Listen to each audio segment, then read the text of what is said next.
लेकिन होठ बंद हो, जीभ नजले बस सांस से खींच के ओंकार मंत्र को उठाइए और दूसरे नाक से ममकार छोड़िए, मंत्र जप कर।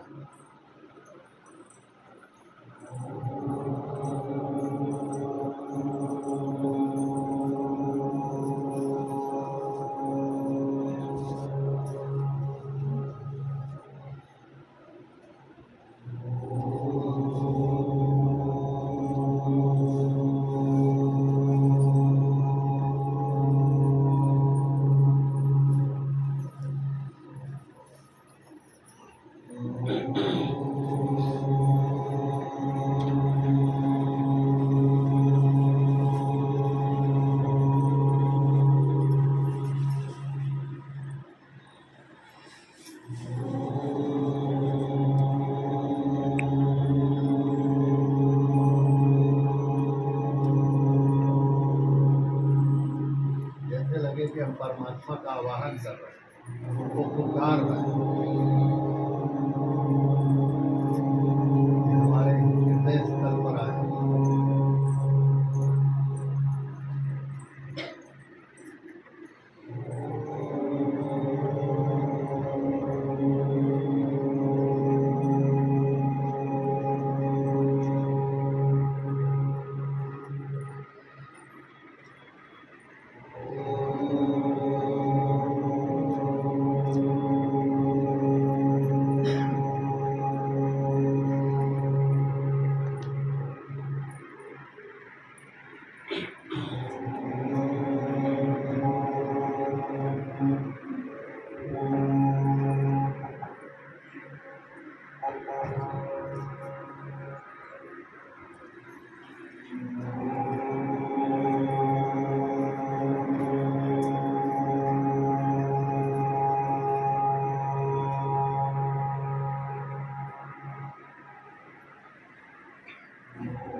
तन है साधन भाव सिंधु तरलू, ऐसा समय फिर आए न आए।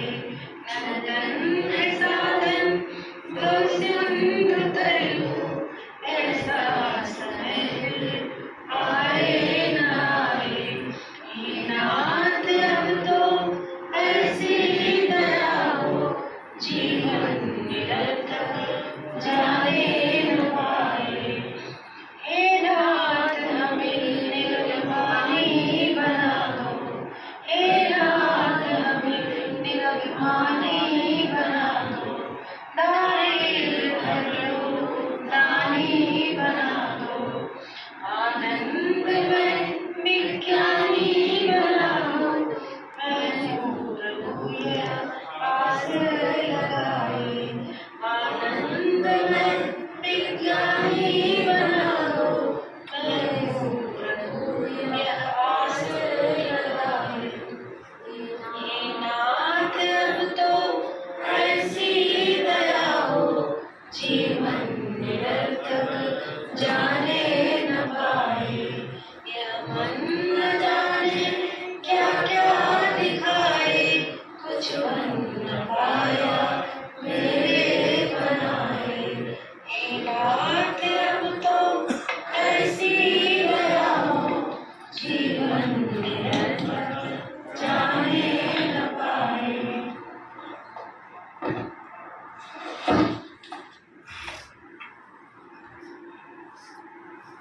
आपकी कृपा से हर काम हो रहा है, प्रभु आपकी कृपा से सब काम हो रहा है।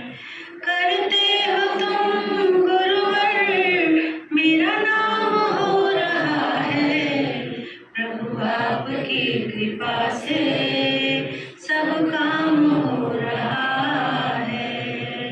मेरा आपकी कृपा से सब काम हो रहा है। पतवार के बिना ही मेरी नाव चल रही है, पतवार के बिना ही मेरी नाव चल रही है। हैरान है जमाना, मंजिल भी मिल रही है। करता नहीं है कुछ भी, सब काम हो रहा है। करता नहीं मैं कुछ भी, सब काम हो रहा है। करते हो तुम कन्हैया, मेरा नाम हो रहा है, मेरा आपकी कृपा से सब काम हो रहा है। तुम साथ हो जो मेरे, किस चीज की कमी है। तुम साथ हो जो मेरे, किस चीज की कमी है। किसी और चीज की दरकार भी नहीं है। तेरे साथ से गुलाम गुलफाम हो रहा है। तेरे साथ से गुलाम गुलफाम हो रहा है। करते हो तुम गुरुवर, मेरा नाम हो रहा है, मेरा आपकी कृपा से सब काम हो रहा है। मैं तो नहीं मुकाबिल, तेरा पार कैसे पाऊं।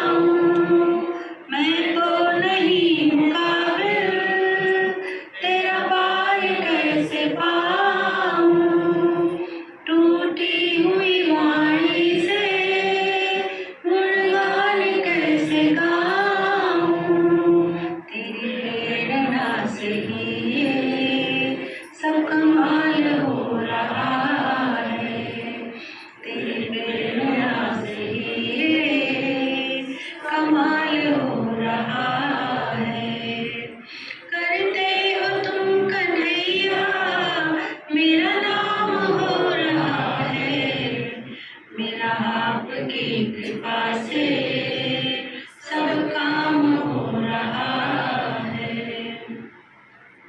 मुझे हर कदम कदम पर तूने दिया सहारा, मुझे हर कदम कदम पर तूने दिया सहारा। मेरी जिंदगी बदल दी तूने करके एक इशारा, मेरी जिंदगी बदल दी तूने करके एक इशारा। एहसान पे तेरा ये एहसान हो रहा है, एहसान पे तेरा ये एहसान हो रहा है। करते हो तुम सब गुरुवर, मेरा नाम हो रहा है। मेरा आपकी कृपा से सब काम हो रहा है।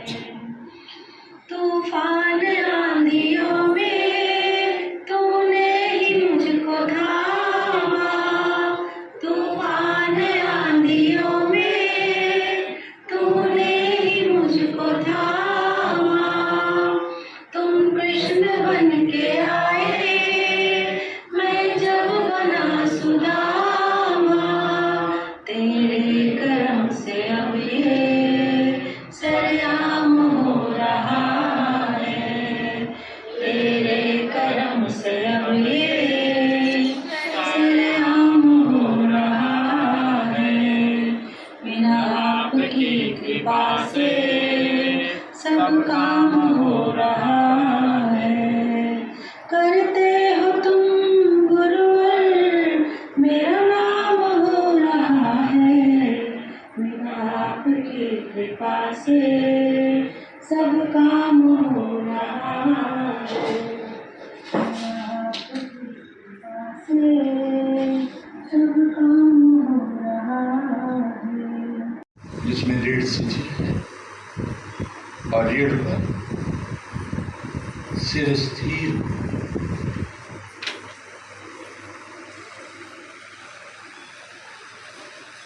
और दोनों हाथों को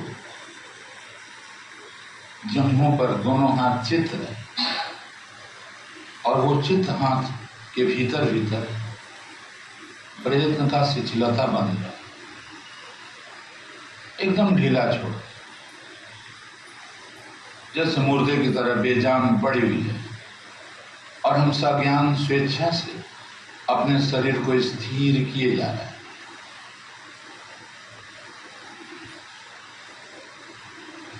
ये शारीरिक स्थिरता है, स्थिर सुखम आसन।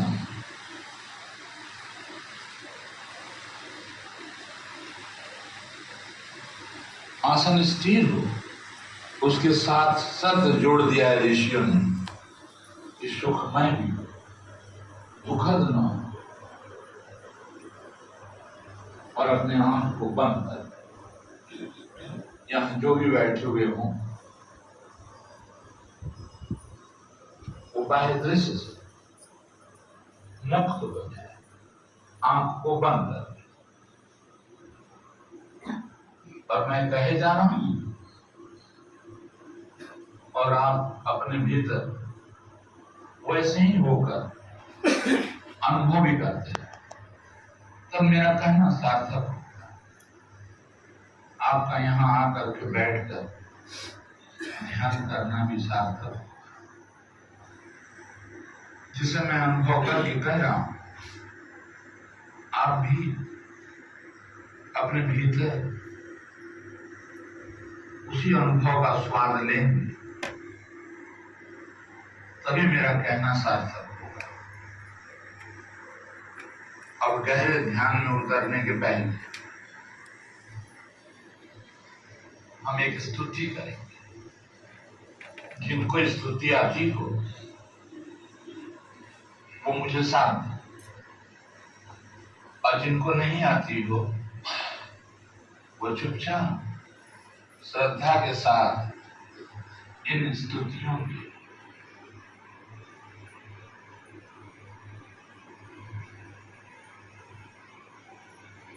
भाव को जानते रहें। इन सारे स्तुतियों से एक ही संकेत हो रहा है कि हम जाग जाएं, हमारे भीतर की आत्मा जानने की अंतहीन धारा में समाहित शांत हो जाए, प्रशांत बना रहे। इसलिए हम स्तुति करें।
को बनाए रखें।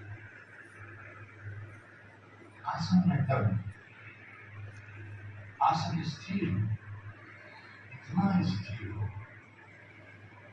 कि आप सर्वज्ञान स्वेच्छा से अपने रीढ़ सीधी रखें, रीढ़ के सीधे अपने सिर को स्थिर रखें और दोनों हाथों एकदम से मुर्दे की तरह शिथिल छोड़ दें। अब श्वास ले रहे हैं, श्वास छोड़ दें और श्वास प्रश्वास के साथ अपने शारीरिक स्थिरता संभाले हुए, अपने शारीरिक स्थिरता को रक्षा कर रहे हैं। इससे हो क्या रहा है कि संज्ञान अपनी इच्छा से जब हम अपने शरीर को सुस्थिर कर रहे हैं, तो ये स्थिरता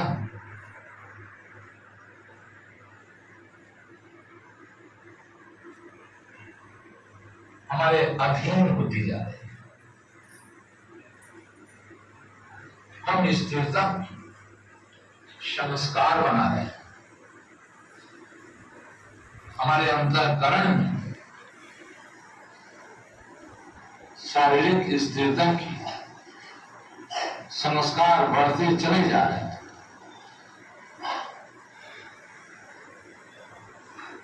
हम स्थिरता को ही रक्षा कर रहे हैं।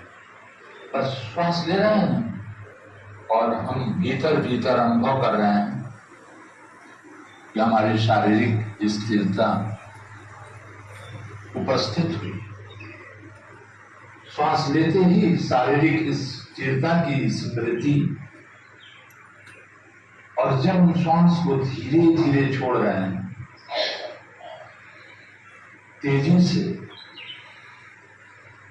समग्र श्वास को एक साथ छोड़ नहीं दे रहे हैं, धीरे धीरे श्वास को छोड़ रहे हैं, तो जो हम श्वास लेते में शारीरिक स्थिरता की स्मृति को उत्पन्न किए, वह उत्पन्न स्थिरता में ही हम श्वास को धीरे धीरे छोड़ते हुए स्थिति कर रहे हैं। तो श्वास लेते में शारीरिक स्थिरता और श्वास छोड़ते में उसी स्थिरता में दृढ़ स्थिति, यह स्थिरता बनी रहे।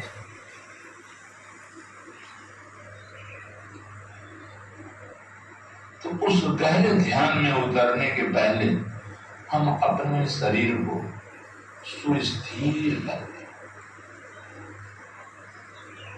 क्योंकि शारीरिक स्थिरता पर कोई उतना ध्यान नहीं देता।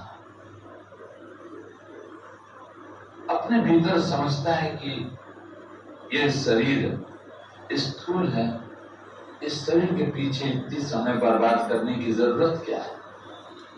लेकिन नहीं, शरीर को इस कदर स्थिर कर देना है जैसे पत्थर की मूर्ति। मंदिरों में जैसे पत्थर की मूर्ति में कोई कंपन नहीं है, वह मूर्ति में किसी प्रकार की स्पंदन नहीं है, वह मूर्ति एकदम से स्थिर अकंप है। बस उस मूर्ति जैसा अपने शरीर को भी पत्थर की मूर्ति की तरह स्थिर कर।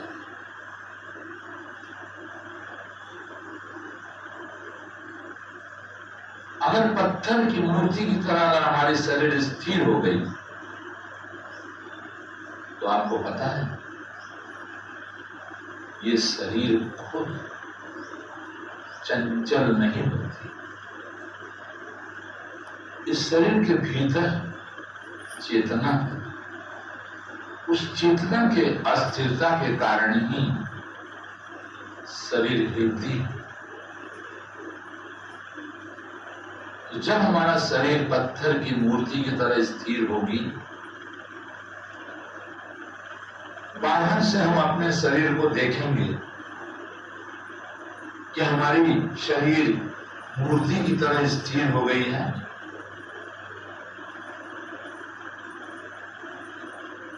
तो वो शरीर खुद स्थिर नहीं हुई। हमारे इसी शरीर के भीतर चेतना, वह चेतना की स्थिरता के कारण ही, चेतना जब सुस्थिर हो जाती है शरीर के भीतर, तब हमें पता चलता है कि बाह्य शरीर भी पत्थर की मूर्ति की तरह अकंप स्थिर बनी हुई है।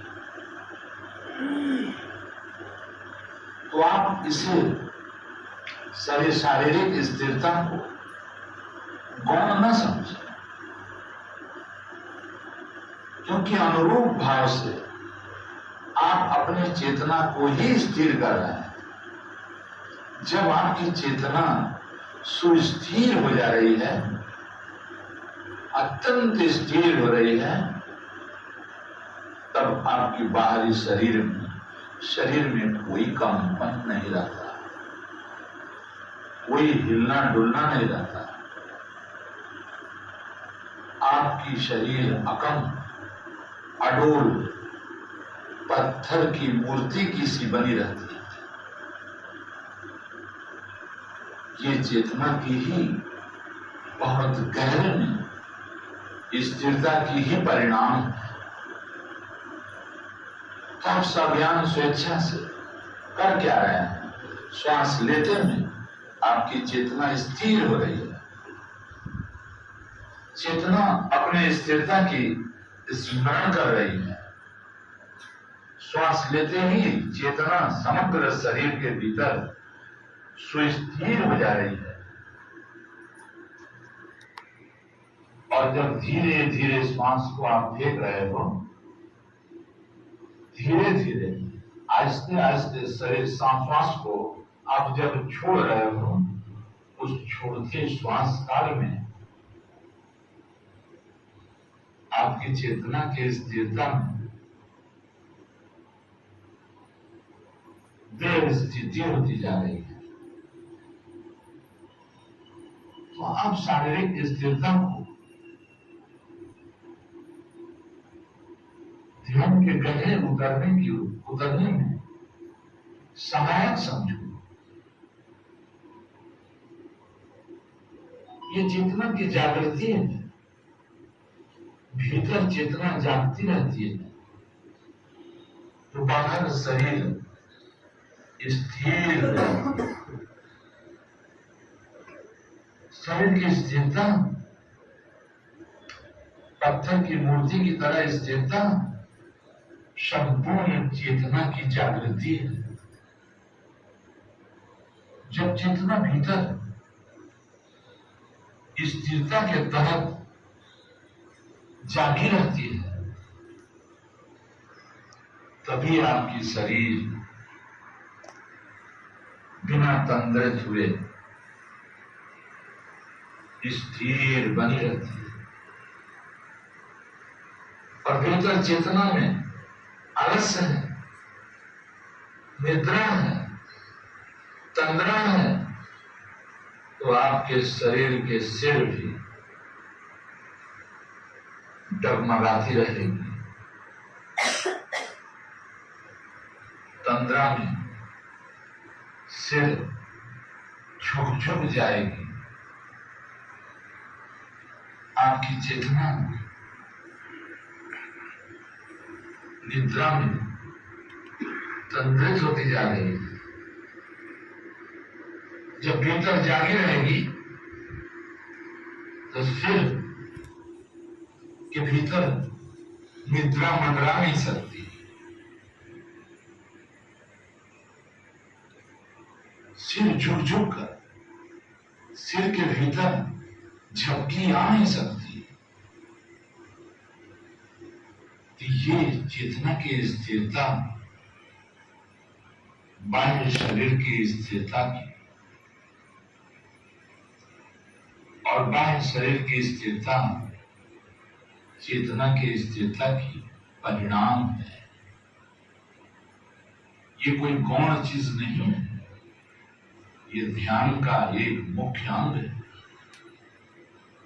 श्वास लें, पूरी श्वास ले लें और श्वास लेते ही जैसे भीतर की चेतना भीतर ही भीतर जाग कर स्थिर हो गई और धीरे धीरे श्वास को छोड़ रहे हैं, आहिस्ते आहिस्ते बहुत सूक्ष्म श्वास छोड़ रहे हैं और देर तक छोड़ रहे हैं। जिसकी जितनी क्षमता हो धीरे धीरे छोड़ने की, वो उस तरह से धीरे धीरे छोड़ता है। और तत्सह धीरे धीरे छोड़ने की श्वास को धीरे धीरे छोड़ने के साथ ही साथ अपनी स्थिर चेतना की दृढ़ स्थिति भी हो रही है। इससे संपूर्ण शरीर जागृत बनी हुई है। मूर्ति पत्थर की मूर्ति जैसे मुर्दे की तरह अकंप स्थिर है, वैसे हाड़ मांस की शरीर पत्थर की मूर्ति की तरह, मुर्दे की तरह, शव के समान शरीर स्थिर बेजान पड़ी हुई है। तो अब शारीरिक स्थिरता, चेतना की स्थिरता के कारण शरीर हमारी स्थिर हो गई। अब मन की स्थिरता, मन चंचल है। जहां जहां मन घुमा हुआ है, जिन जिन चीजों से मन परिचित है, जिन जिन देशों से मन परिचित है, जिन जिन व्यक्तियों से मन परिचित है, वहां वहां जाकर मन घूम रहा है, घूमता ही रहता है। और वहां जाकर के नहीं घूमता, जहां जहां घुमा हुआ है उसकी स्मृति को अतीत में जिन जिन देशों में, जिन जिन व्यक्तियों से, जिन जिन चीजों से परिचित है, उसकी संस्कार हमारे मन के भीतर, और उस संस्कारों की घाटों पर मन पुनः पुनः स्मरण करता है। तब लगता ऐसा है कि शायद मन वहां पर चला गया है, लेकिन मन वहां जाता नहीं है। गया हुआ मन वहां पर, उसकी छाप हमारे मन के भीतर संस्कार रूप में पड़ी हुई है। उस संस्कार को ज्ञान शक्ति से प्रकाशित करती है, और वो प्रकटित संस्कार स्मृति पथ पर आती है। उसका स्मरण होता है। जहां जहां मन जिन जिन से मिला हुआ है, जिन जिन से परिचित है, केवल परिचित चीजों की ही स्मरण करता है। जहां नहीं गया है, जिससे परिचित नहीं है, वहां कभी भी वहां की स्मृति नहीं आती मन में। तो मन भाषाओं की समष्टि, मातृभाषा की, और मातृभाषा क से लेकर के ज्ञात, अ से लेकर के आहत, ये दोनों ध्वनियों की, व्यंजन ध्वनि क से ज्ञात, स्वर ध्वनि अ से आहत, इन दोनों ध्वनियों की जोड़ हमारी मातृभाषा है। अब इस मातृभाषा को छिन्न करना है। उसी प्रकार छिन्न करना है जैसे लोहे से लोहे को काटते हैं। लकड़ी की छेनी से लोहे की चद्दर नहीं काट सकते, लोहे की रॉड नहीं काट सकते। लोहे की छेनी से ही चद्दर लोहे की या लोहे की रॉड को हम काट सकते हैं। छड़ को लोहे की हम काट देते हैं। जैसे उसी तरह से, जैसे कांटे से कांटे को निकाल लेते हैं, कई कांटे धंसे हुए हैं, और हम ये बारीक कांटे को लेकर उस कांटे से ही हम कांटे को उद्धार करते हैं। जैसे उसी प्रकार से जब हमारी मातृभाषा क से लेकर के ज्ञ तक व्यंजन ध्वनि है, और अ से लेकर के अह तक स्वर ध्वनि है, इन दोनों ध्वनियों की जोड़ हमारी मातृभाषा है। तो इन ध्वनि को भी हम ध्वनि से काटेंगे। उस ध्वनि का एकाक्षर नाम है ओम। इस ओंकार की ध्वनि को मन में मंत्र ध्वनि उच्चारित करें। वो उच्चारित जैसे मैं बोल रहा हूं और आपकी चेतना सुन रही है, ऐसे नहीं। मैं तो इसलिए कहे जा रहा हूं कि आपके कान के माध्यम से आपकी चेतना तक मेरे संदेश पहुंच जाए, आप कुछ उस तरह से होते जाए। तो अब इस मंत्र को मन में 10-10 की लच्छी करनी है और 10 की लच्छी 3 भागों में विभक्त होगी।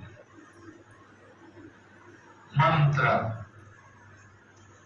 जैसे 4 और 4 8 और 2 10। अब इस मंत्र को श्रद्धा, भक्ति, भाव भरी निष्ठा के साथ मंत्र को केवल सोचना है, जीभ और होंठ हिला करके नहीं करना है। जीभ भी स्थिर हो, तालु में जीभ की नोक सटी हुई और होंठ दोनों आपस में बंद हो, और भीतर ही भीतर मंत्र को हम जाने जा रहे हैं। हम सोच के साथ, जैसे चिंतन के साथ हम मंत्र को भीतर जान रहे हैं। वो मंत्र ध्वनि की ट्रेनिंग होगी, जैसे मैं कह रहा हूं ओम ओम ओम ओम ओम ओम ओम ओम। अभी भीतर भीतर हो रहा है, जैसे हमारी होंठ बंद रहती है और जीवा स्थिर होती है, और वैसे ही गार्हस्थ जीवन की वैसे ही चीजों की चिंता करते हैं, न उसमें जीव हिलती है न होंठ हिलती है। भीतर ही भीतर संकल्प विकल्प, तर्क वितर्क, सोच विचार जिस तरह से जितनी मात्रा की कंपन से चलती रहती है, उतना ही मात्रा से हमें मंत्र को भी करना है। मंत्र भीतर भीतर आत्मा के भीतर हो रही है, जो बोध स्थान पर आत्मा है, जो आत्मा आंख के द्वारा सब जान रही है। सब बाहर के चेहरे बदल बदल जा रहे हैं और आंख के माध्यम से आत्मा भीतर एक ही है।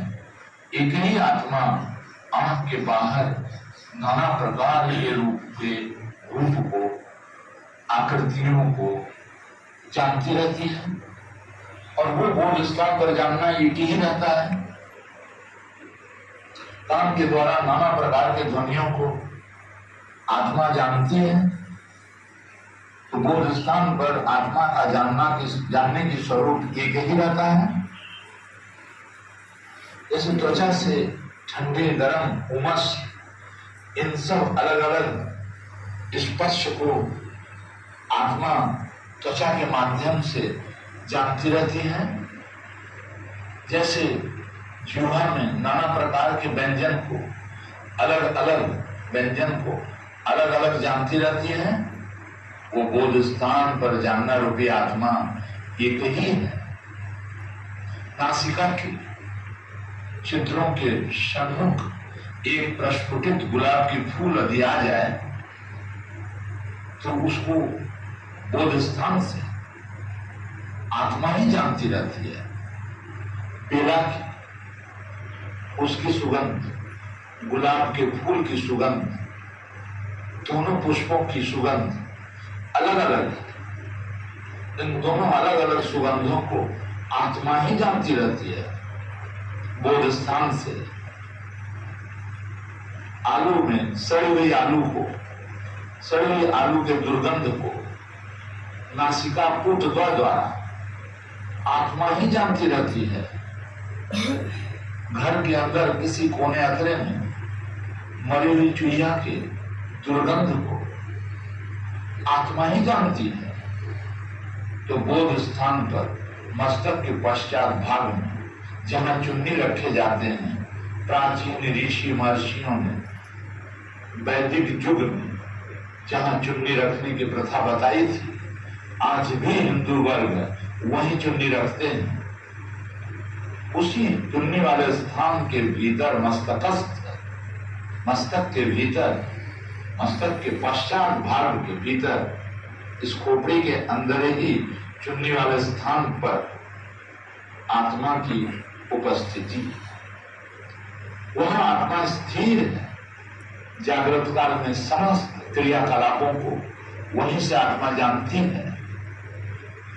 स्वप्न में समस्त जागृत के किए हुए संस्कारों की पुनरावृत्ति को वही आत्मा ही जानती है, और एक ही निद्रा सुबह हो जाती है।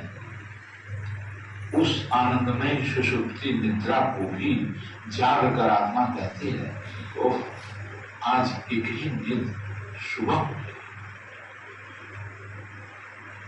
आज बहुत आनंदमय निद्रा आई थी। इस आनंदमय निद्रा को भी जो जानता है, वो आत्मा बोध स्थान पर स्थिर। अगर वो आत्मा निकल जाती तो ये शरीर तत्क्षण निष्क्रिय होकर इसी धरती पर गिर जाती। तो ये बिल्कुल पक्का निर्णय हो गया कि बोध स्थान पर आत्मा केवल जान रही है। उसी बोध स्थान पर ही मंत्र को जानते रहेंगे। तो 10-10 की लच्छी मन के भीतर, तन के भीतर नहीं, तन के भीतर जीवा है, तन के भीतर होठ है, होठ और जीव तन का ही हिस्सा है, उसमें नहीं।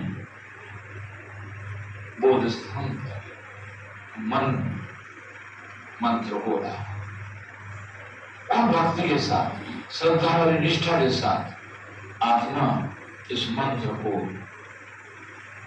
जानती रहेगी, और ये भी जानती रहेगी मन में मंत्र हो रहा है और मैं मन नहीं। तन स्थिर मुर्दे की तरह निष्क्रिय बैठी हुई है, ये भी मैं नहीं हूं। मैं मंत्र को जान रहा हूं, मैं मंत्र से पृथक अलग जानने वाली आत्मा हूं। अब ये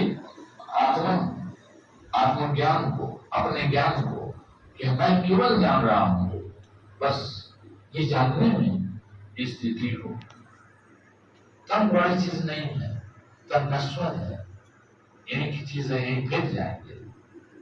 और मन में मंत्र होगा, मंत्र के जरिए जिस परमात्मा के नाम को ओम ध्वनि से संबोधित किए, वो परमात्मा सर्वदा ही जान रहा है।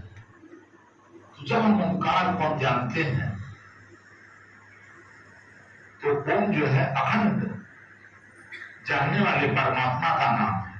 परमात्मा का अंतःकरण में अनंत जानने की शक्ति है, और वो शक्ति स्थिर है।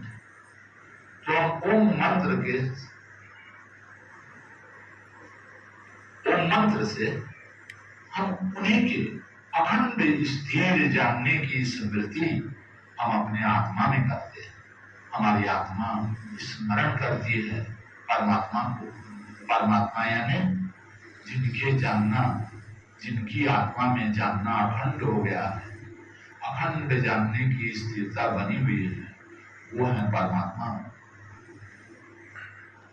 तो मंत्र को जानते रहे, और आत्मा जानती रहे मंत्र को, और ये भी जानती रहे कि मंत्र से अलग मैं जानने वाली शक्ति हूं। मुझे अपना ज्ञान होना चाहिए, मैं जानने वाला हूं, यही अपना ज्ञान है। तो बार बार ओम ओम ओम ओम ओम ओम, बस इसे जानते रहे। जितना जानते रहेंगे, आपकी आत्मा में परमात्मा की स्मृति एकदम होती जा रही है। क्योंकि जैसे चम्मच कहते ही आपके भीतर एक चम्मच की आकृति आती है। चम्मच शब्द को ही आप नहीं देखने लग जाते हो। लाल कहते ही लाल का ज्ञान होता है। लाल शब्द को ही नहीं आप जानते रहते हो, लाल शब्द छूट जाता है। लाल कैसा होता है, लालिमा का ज्ञान होता है। नील कहते ही नील शब्द छूट जाते हैं, नील का ज्ञान होता है। वैसे ही जब हम ओम शब्द कर रहे हैं, ओम शब्द छूट जाता है और आत्मा के भीतर अखंड स्थिर समाहित शांत जानने का अनुभव होता है। तो जो मंत्र को जान रहा है वह जानना अखंड जानने की स्मरण कर रहा है, ईश्वर का स्मरण कर रहा है। ईश्वर का नाम ओम है, ईश्वर का स्वरूप अखंड जानना है। अखंड जानना, अखंड जानने का मतलब क्या हुआ? जैसे हम ओम मंत्र को जान रहे हैं, ये ओम मंत्र को जानना छूटे ना। अगर ओम मंत्र को जानना छूट गया तो हमारा जानना टूट गया, हमारा जानना टूट गया, किसी विषयांतर में घूमने लगा, अतीत में किए हुए कर्मों की स्मृतियां आने लगी, जहां जहां मन गया वहां चला गया। तो ये टूटन परमात्मा की है, आत्मा में नहीं है। ईश्वर सर्वदा ही जानना, ईश्वर के भीतर आत्मा अखंड है, जानना अखंड ही ईश्वर की आत्मा की अखंडता है। तो हम भी अनुरूप भाव से ईश्वर को ही स्मरण कर रहे हैं, ईश्वर के नाम के द्वारा ईश्वर को स्मरण कर रहे हैं। ईश्वर को स्मरण करने का माने ही हुआ कि जिनका जानना अखंड है, तो हमारा जानना ही स्मरण कर रहा है कि हमारा भी जानना अखंड हो जाए। जिन ईश्वर का हम नाम ले रहे हैं उनका जानना अखंड है, तो हमारा भी, हम भी हे ओम, हम तुम्हें जान रहे हैं, ओम ओम ओम ओम, इतना को जाने, ओम ओम ओम ओम, फिर जाने ओम ओम, इसको हम जाने जा रहे हैं, मंत्र को जाने जा रहे हैं, और हमारा जानना उतने देर के लिए एक रस बनता जा रहा है। ये एक रस बनना ईश्वर की स्मृति है। ईश्वर सदा ही विशुद्ध सत्व में जी रहे हैं। हमारा भी मन ओम मंत्र से हमारा भी आत्मा शुद्ध हो रही, हमारी महदात्मा में अखंड जानना विशुद्ध हो रहा है। मंत्र को जितना हमारी महदात्मा जान रहा है उतना ही स्थिर हो रहा है, और जान रहा है, जानने की टूटन नहीं पड़ रही है, तो वो अखंड होता चला जा रहा है, ईश्वर की तरह होता चला जा रहा है। बस मंत्र श्रद्धा के साथ, भक्ति भरी निष्ठा के साथ केवल हम जानते रहे और कुछ नहीं, केवल मंत्र को जानते रहे भीतर ही भीतर। ओम ओम ओम ओम ओम ओम ओम ओम, और हमारे आत्मा के भीतर, अर्थात जो मंत्र को जान रहा है वो जानने की शक्ति मंत्र नहीं है, मंत्र से पृथक है। उस जानने की शक्ति के भीतर ही अखंड जानने का स्मरण बना हुआ है। तो वो प्रार्थना कर रहा है, वो आत्मा के भीतर ये प्रार्थना बना हुआ है, हे ओम। हे ओम का मतलब ओम ध्वनि नहीं, हे ओम का मतलब अखंड जानने वाले का नाम ओम। जैसे लाल का नाम लाल है, तो लाल कहते ही लाल का ज्ञान होता है, वैसे ओम कहते ही अखंड जानने का स्मरण। तो ये ओम से प्रार्थना चल रहा है, अर्थात उस अखंड जानने की स्मरण चल रहा है। ओम ओम ओम ओम, अर्थात हमारा जानना अखंड हो जाए। ओम ओम ओम ओम, हमारा जानना अखंड जानना शांत हो जाए। ओम ओम, इस जानने का अंत न हो।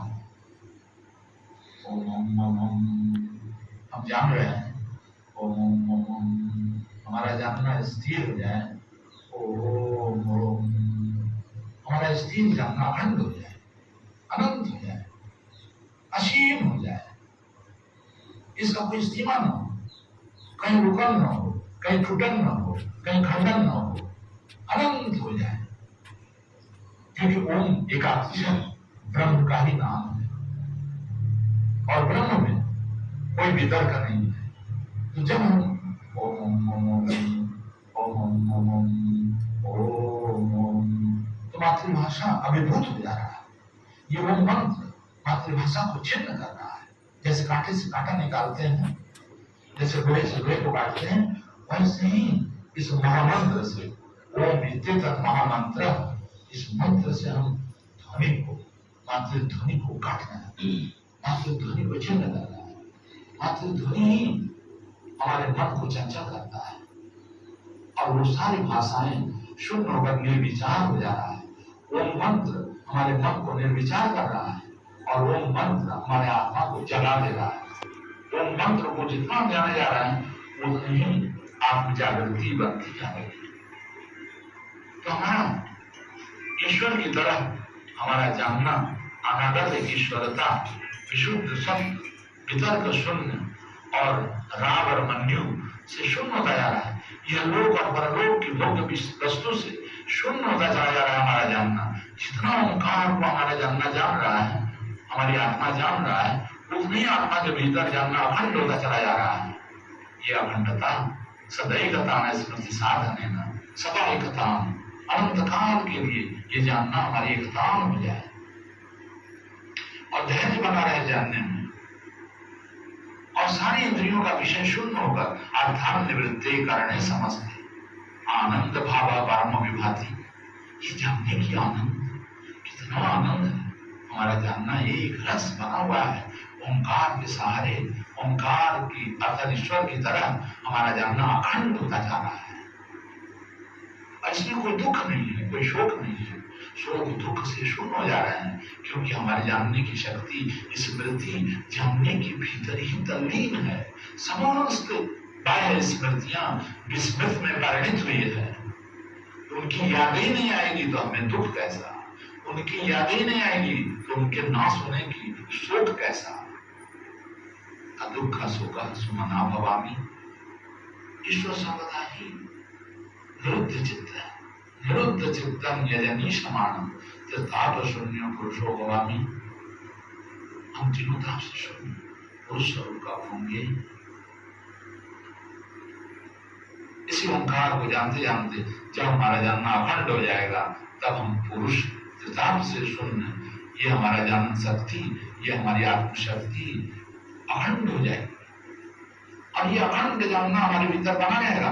श्वास कट हो गई, ये पार्थिव नश्वर शरीर पृथ्वी पर गिर गई, और इससे जिनका मोह है वो छाती पीट पीट करके चिल्लाएंगे, रोएंगे, चीखेंगे, तड़पेंगे, लेकिन हमारा ये अखंड जानना बना हुआ है। हम अमर हो गए, हम किसी योनि में जाकर के भटकेंगे नहीं, हरवान नहीं करेंगे। हमारा जन्म मृत्यु का चक्र छूट गया, हम अमर हो गए। इसी उद्देश्य से शांति पाठ। पूर्णमदः पूर्णमिदं पूर्णात् पूर्णमुदच्यते पूर्णस्य पूर्णमादाय पूर्णमेवावशिष्यते। ओम शांति शांति शांति।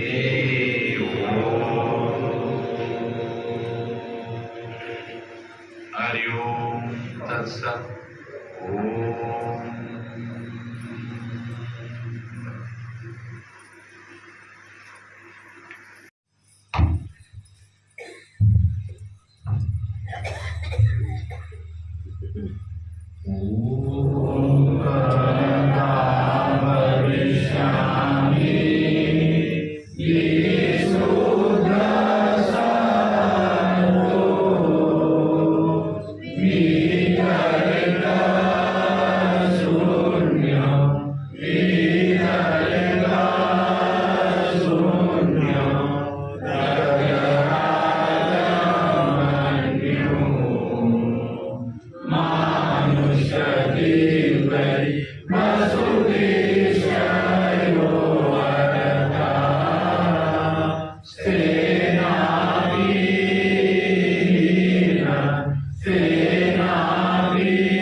कपिल मुनि भगवान की